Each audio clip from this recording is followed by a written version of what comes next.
بسم اللہ الرحمن الرحیم۔ السلام علیکم عزیز طلبہ، کیا حال ہیں؟ ٹھیک ہیں؟ آج ہمارا 20واں سبق ہے۔ پہلے ہم عبارت پڑھتے ہیں۔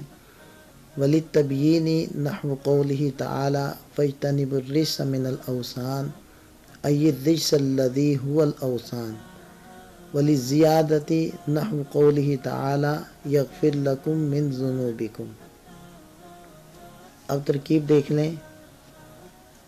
وہ عاطفہ ہوگی للتبیین، اجار مجرور ظرف مستقر ہو کر من کی خبر، جو یہاں محذوف مان لیں گے، مبتدا خبر جملہ اسمیہ خبریہ ہو جائے گا۔ نحو مضاف، قول مصدر، مضاف الیہ مضاف ہوگا، ہو ضمیر ذوالحال، تعالی فعل ضمیر فاعل جملہ فعلیہ خبریہ ہو کر ہو ضمیر کا حال بن کر یہ قول کا مضاف الیہ ہو کر یہ اصطلاحی قول بن جائے گا۔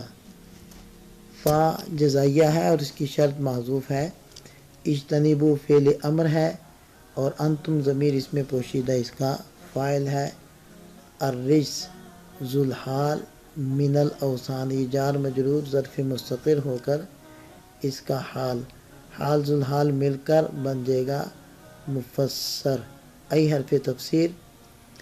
الرجس موصوف، الذی اس میں موصول، ہوا مبتدا، الاوثان خبر، مبتدا خبر جملہ اسمیہ خبریہ ہو کر الذی اس میں موصول کا صلہ، موصول اپنے صلہ سے مل کر الرجس کی صفت، موصوف اپنی صفت سے مل کر تفسیر، مفسر اپنی تفسیر سے مل کر مفعول بھی ہو جائے گا۔ اجتنبو فعل امر کا فعل اپنے فاعل اور مفعول بھی سے مل کر جملہ فعلیہ انشائیہ ہو کر اس قول کا مقولہ اور اپنے مقولہ سے مل کر نحو کا مضاف الیہ ہو کر مثال ہو کی خبر، مبتدا خبر جملہ اسمیہ خبریہ ہو جائے گا۔ وہ عاطفہ لزیادت، یہ ظرف مستقر ہو کر من محذوف کی خبر بن جائے گا، مبتدا خبر جملہ اسمیہ خبریہ۔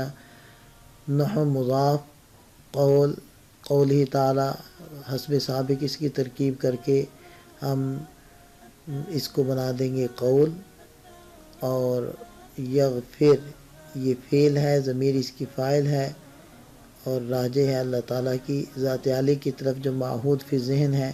لکم جار مجرور اس کا ظرف لغو، من حرف جار، ذنوب مضاف اور کم مضاف الیہ، مضاف الیہ مل کر مجرور ہو کر یہ بھی ظرف لغو ہو جائے گا۔ یغفر فعل کا فعل اپنے فاعل اور دونوں متعلقوں سے مل کر جملہ فعلیہ خبریہ ہو کر یہ مقولہ بن کر اور نحو کا مضاف الیہ ہو کر مثال ہو کی خبر اور مبتدا خبر جملہ اسمیہ خبریہ ہو جائے گا۔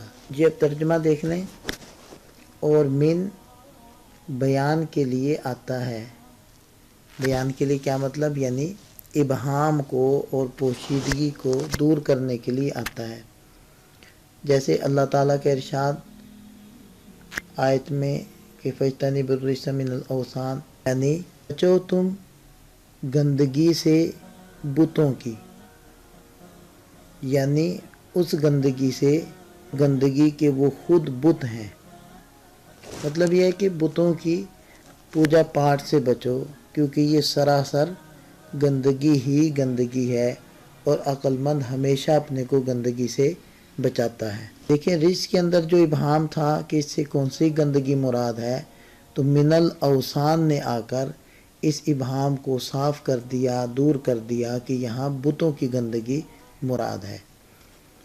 اور ولی زیادتی اور من زائد ہوتا ہے، جیسے اللہ تعالیٰ کا ارشاد یغفر لکم من ذنوبکم، وہ تمہارے گناہوں کو معاف کر دے گا۔ تو زیادت کا کیا مطلب؟ یعنی کلام میں زائد ہوتا ہے اور اس کے حذف کرنے سے اصل معنی میں کوئی خرابی نہیں آتی، اگرچہ اس کے ذکر سے بعض زائد خوبیاں حاصل ہوتی ہیں۔